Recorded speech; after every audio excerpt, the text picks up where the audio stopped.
Todos os ensinamentos da liturgia de hoje, sobretudo daquilo que nós acabamos de ouvir, nos dão uma lição de prudência, uma prudência cristã e um zelo sobrenatural. A prudência é a virtude que conduz todos os nossos atos, as nossas ações, em vista de um fim. E a prudência cristã é a virtude que nos leva ao governo das nossas ações em vista do fim que buscamos, que é a nossa santificação e a salvação da nossa alma. O homem vale pelo que ele procura, o homem vale por aquilo a que ele se apega. Se procura Deus, vale como Deus. Se procura o mundo, vale como o mundo. Se procura o dinheiro e as glórias da terra, vale pelo dinheiro e pelas glórias da terra. Só que nós fomos criados por Deus, e depois da nossa criação, nós recebemos o espírito de adoção. Somos adotados por Deus pelo batismo, de modo que nós nos tornamos filhos de Deus.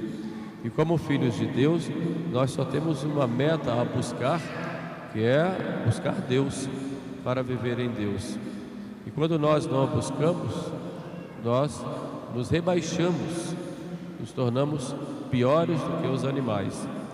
Por isso a prudência cristã, consiste na virtude que move todas as nossas ações, governa todas as nossas ações em vista de um fim sobrenatural, que é a nossa santificação, a posse de Deus e a vida eterna. Porque nós valemos para Deus e como filhos de Deus. Como diz Santo Agostinho, se amas a terra, serás terra. Se amas a Deus, devo dizer, continua Agostinho, nós somos como Deus. Ou seja, somos divinizados, elevados pela graça, a participação na vida divina. Esta é a primeira lição que este feitor nos dá. Ele, cuidadoso com as coisas do mundo, para o seu bem na terra, nos chama a atenção, diz o próprio Jesus, de que devemos ter prudência nos nossos negócios em vista de algo muito maior, que é a nossa salvação. Além disso, a segunda lição que nos dá é a do zelo sobrenatural. Quer dizer, nós vivemos numa busca, e essa busca é a busca de Deus. Por isso, devemos ter esse zelo na busca de Deus, o cuidado e o esforço, tanto quanto depende de nós, para as coisas de Deus. Enquanto tanta gente se preocupa com as coisas do mundo e fazem tantos esforços, imagine, por exemplo, o esforço que faz aquele que vai pular carnaval na Sapucaí, por exemplo. Quanto esforço, quanto dinheiro gasto, quantos ensaios, quanto sacrifício, né, para uma coisa que é tão passageira, 1 hora lá de desfile e tudo passa, e nós temos algo muito maior, muito mais importante, que não passa e que nos dá uma felicidade que durará para sempre, e a felicidade eterna. Muito maior esforço devemos fazer. Isso é o que se chama de zelo sobrenatural. Porém, nós corremos um risco muito grande hoje. Esse feitor infiel, que é aquele que cuidava só das coisas materiais do seu dono, e se preocupava mais com isso, e por conta disso vai se enrolando cada vez mais. Isso nos chama atenção para as coisas que estão acontecendo hoje no mundo, sobretudo com relação à nossa fé. Fala-se muito em Jesus, e é claro que Ele é o centro da história, né? Mas há uma infiltração no mundo, na igreja, de certas ideias que são contrárias ao próprio Jesus Cristo. Jesus Cristo pregou o reino de Deus. E às vezes o reino de Deus é entendido apenas, primeiro, sempre se entendeu o reino de Deus como a igreja. Depois de uns anos para cá, sobretudo depois do Concílio Vaticano II, vamos tirar o termo igreja e colocar Cristo. porque a igreja divide. Vamos falar de Cristo. Mas falando de Cristo, aqueles que não são cristãos também ficam divididos. Então não vamos falar de Cristo, vamos falar de Deus. Mas quando falamos de Deus, aqueles que não creem em Deus, eles também Deus divide. Então não vamos falar de Deus. Vamos falar de uma reunião, de um conjunto de crenças e tradições religiosas.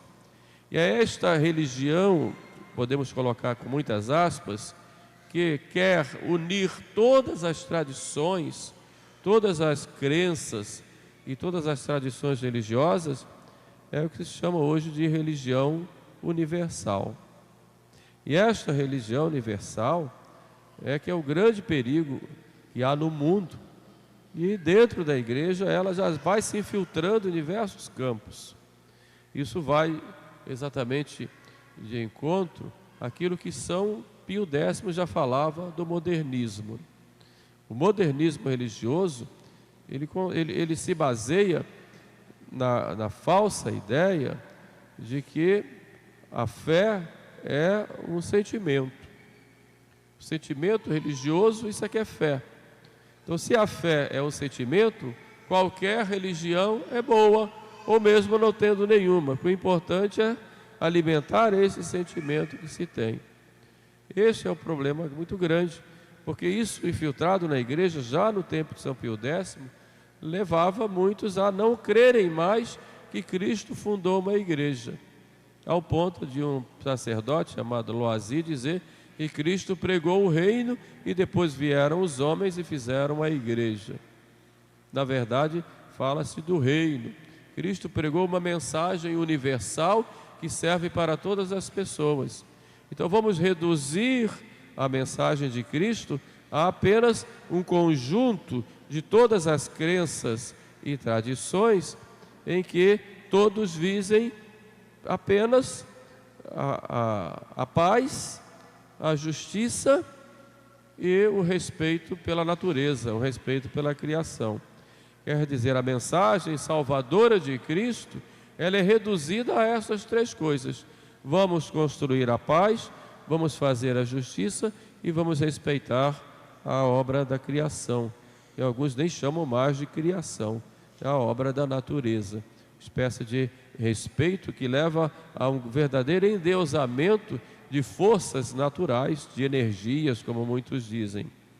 Este tipo de religião universal que se propaga em toda parte, inclusive dentro de certos setores da igreja, é que todas as crenças ou tradições, não chamam mais de religiões, todas as tradições religiosas e culturais, todas têm o seu valor e devem todas se unirem, respeitando umas às outras, para que todas trabalhem e lutem pela paz, pela justiça e pelo respeito à natureza. E onde entra Jesus Cristo? Por isso nós entendemos, conseguimos compreender a cabeça de uma autoridade da igreja quando diz que nós não queremos converter ninguém a Jesus Cristo e à igreja. Por isso entendemos em que, quando se critica a igreja de ter no passado feito um código moral em que as pessoas podiam ou não podiam fazer as coisas. A cabeça de uma pessoa que tem essa ideia, tem essas ideias, não vai compreender que Cristo fundou uma igreja e que é Cristo o único Salvador. Aliás, quando se fala em salvação, deixa a salvação com outro sentido. Mas a salvação do homem pelo homem vai se colocando no mundo uma espécie de religião do homem, a centralidade no homem. A mensagem de Jesus, então, não leva à necessidade de uma missão. Deus vai desaparecendo desse tipo de religião universal, que é usada como motivação política, inclusive de união de todos os homens, sob um modo único de pensar, e Deus vai desaparecendo e a centralização é apenas no homem. Não há mais verdades, não há mais sentido moral dos atos humanos, das coisas. O que vale é o que o homem quer e o que o homem deseja e o que o homem faz segundo a sua própria consciência, desde que não vá contra essas ideias universais de que eu falei, de paz, de justiça e de respeito à criação. Mas aí vem uma questão: como é que se constrói a paz? O que é a paz? Como se fazer a verdadeira justiça? Qual é a função da obra criada para nós que somos seres humanos e como cristãos? Isso necessariamente vai ter que alguém dizer, vai ter que alguém explicar, mas não se explica porque não se quer explicar. Exatamente essas palavras são palavras de efeito, exatamente para que as pessoas não tenham mais crenças e não tenham mais verdades. Não há mais verdades. Só que amar é dizer a verdade, já dizia Bento XVI. E a verdade, ela é o que é. Ela não depende da criação de cada um de nós. Ela é o que é. Os escolásticos diziam que a verdade é a adequação da nossa inteligência ao objeto. Portanto, se eu vejo um objeto, digo que aquilo é o que é, uma verdade. E ela então é absoluta. Ela não é fruto da construção de cada um. Então, esse sentimento religioso que nós temos, Deus colocou exatamente porque nós só encontramos descanso nele. Mas ele busca esse sentimento religioso em si, não é a fé. E é no engano, e se eu não tenho a revelação, que se Deus não se revela, eu vou terminar errando na prática, na expressão desse sentimento. Por isso Deus se revelou. Mas, quando nós não temos a revelação, nós nos perdemos. Daí a origem das diversas crenças e religiões que há no mundo, porque ainda não chegou a revelação. E por isso é que nosso Senhor, Ele vem salvar a humanidade e vem em socorro da humanidade que está no erro. E então Ele diz aos apóstolos: ide pelo mundo inteiro e pregai o Evangelho a toda criatura e fazei de todos discípulos meus. Portanto, não há outro. Sem ele, os homens se perdem em suas tradições religiosas, mesmo que até, ponho aqui também aspas, tenham boas intenções. Mas Deus vem em socorro para que o homem encontre a Ele. E então envia o seu Filho para salvar o mundo. E salvar o mundo na verdade. Por isso a igreja, ela é missionária desde o início. E não pode nunca deixar de sê-lo. Ide e pregai. Ide e ensinai. Quem crer e for batizado será salvo. Quem não crer será condenado. Poderíamos chamar Jesus de intolerante por causa disso? Poderíamos dizer que Jesus condena os outros por causa disso? Na verdade, ninguém se condena a não ser a si próprio quando rejeita a verdade. Daí a missão da igreja de mostrar a verdade. E essa verdade é uma pessoa, é Jesus Cristo, Filho de Deus feito homem, que morreu na cruz para nos salvar. Esta é a verdade. Quem não está comigo está contra mim. Ninguém vai ao Pai senão por mim. Eu sou o caminho, a verdade e a vida. Jesus é intolerante? Claro que não. Ele veio para iluminar os homens. Como diz São João, esta é a luz verdadeira. Então as outras são falsas e não são luzes. Esta é a luz verdadeira que ilumina a todo homem que vem a este mundo.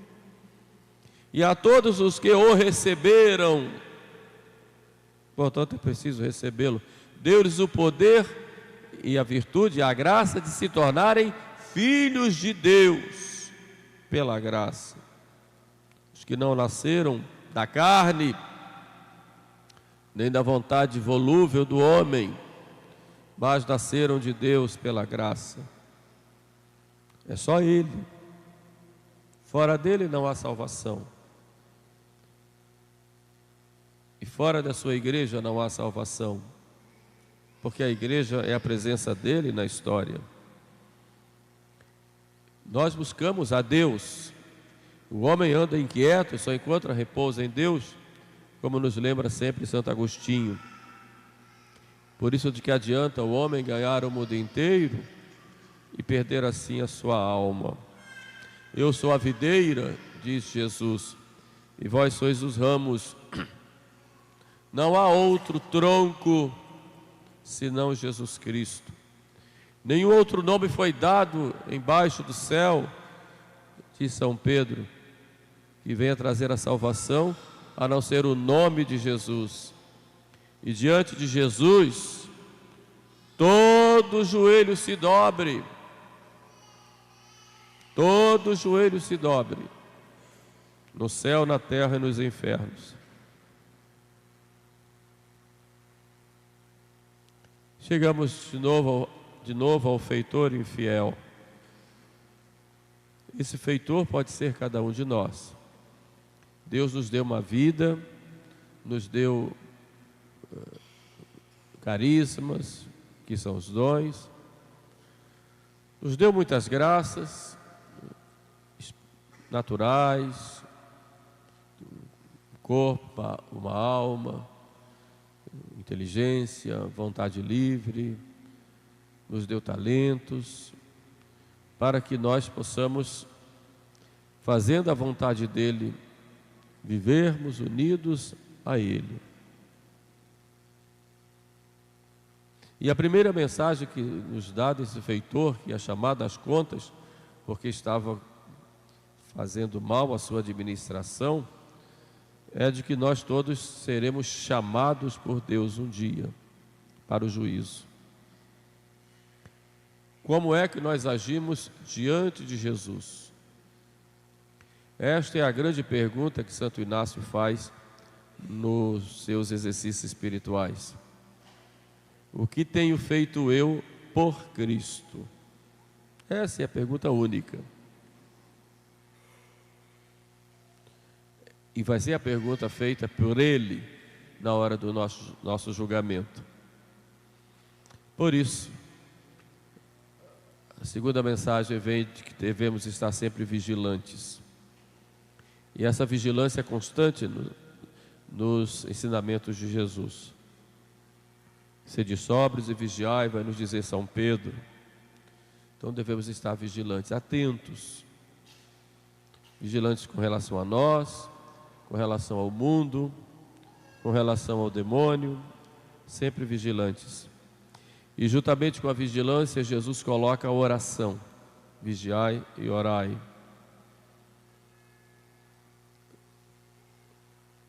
Uma terceira atitude nossa, o terceiro pensamento, é que devemos colocar as nossas coisas em ordem, enquanto é tempo.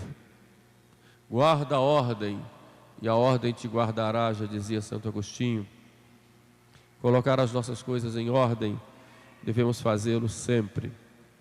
Por isso devemos ter nosso programa de vida com a centralidade em Jesus Cristo. E por fim, nesta caminhada nossa, rumo ao julgamento, devemos ter solicitude com as coisas de Deus, em buscar a Deus sempre. E buscando a Deus em Jesus Cristo, seu Filho, estaremos buscando também viver o seu amor a Ele e ao nosso irmão, ao nosso próximo, por causa dele. Peçamos a nosso Senhor a graça de nós nunca nos afastarmos dele. Peçamos à Virgem Maria, nossa mãe, que nos proteja e nos livre das ciladas do demônio e desse espírito cada vez mais mundano que vai invadindo os nossos meios.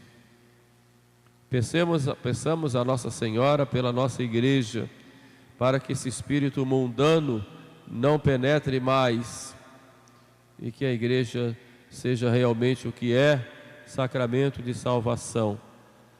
Que todos possam encontrar aqui a verdade, mesmo que o mundo esteja todo na mentira. E ao nos aproximarmos de Deus, peçamos a graça da perseverança e da fidelidade, e sobretudo da humildade, para que nós não caiamos também. Louvado seja nosso Senhor Jesus Cristo.